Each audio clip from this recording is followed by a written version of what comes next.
Hello everyone. तो guys, जैसे आप टाइटल देख चुके हैं, थंबनेल देख चुके हैं कि ज़ीरो फैक्टोरियल वन क्यों होता है।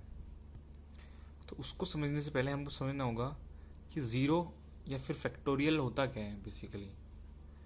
तो फैक्टोरियल को समझने के लिए हम ये जानते हैं, आइए जानते हैं फैक्टोरियल क्या होता है। तो सपोज कोई नंबर है n। अब आपको इसका फैक्टोरियल करना है, तो इस नंबर का फैक्टोरियल हो जाएगा n into n minus one into n minus two dash dash dash till one. यानी कि वन तक हमको उसको मल्टीप्लाई करना है। एग्जाम्पल से देखते हैं। सपोज कोई नंबर है 5 और उसका हमको निकालना है फैक्टोरियल। तो 5 का फैक्टोरियल होगा 5 इंटू 4 इंटू 3 इंटू 2 इंटू 1।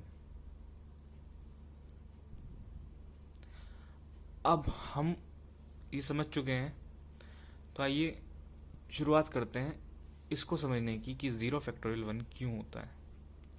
तो सबसे पहले हम लिखते हैं zero factorial is equals to, अभी हमें नहीं पता है क्या है, ठीक है, हमें नहीं, बिल्कुल नहीं पता अभी हमें, लेकिन ये पता है कि वन फैक्टोरियल क्या होता है, टू फैक्टोरियल क्या होता है, थ्री फैक्टोरियल क्या होता है।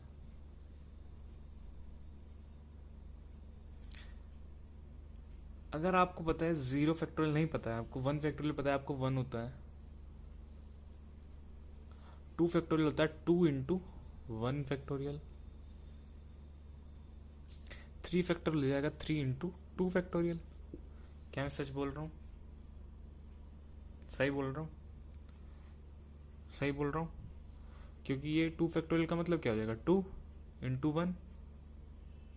वन फैक्टोरियल का मतलब हो जाएगा वन, ठीक है। तो इसका मतलब ये हो गया कि टू फैक्टोरियल क्या होगा,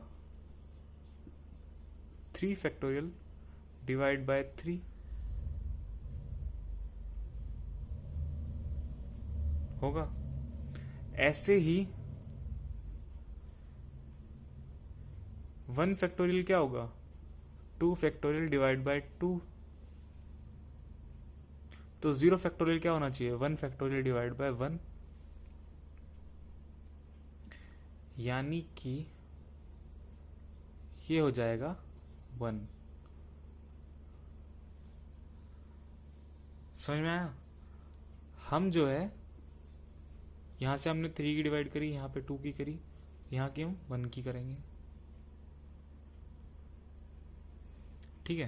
तो यही रीजन है कि जो नेगेटिव नंबर होते हैं उनका फैक्टोरियल नहीं ले सकते। क्यों? क्योंकि उसमें हमको ज़ीरो से डिवाइड करना पड़ेगा, ठीक है।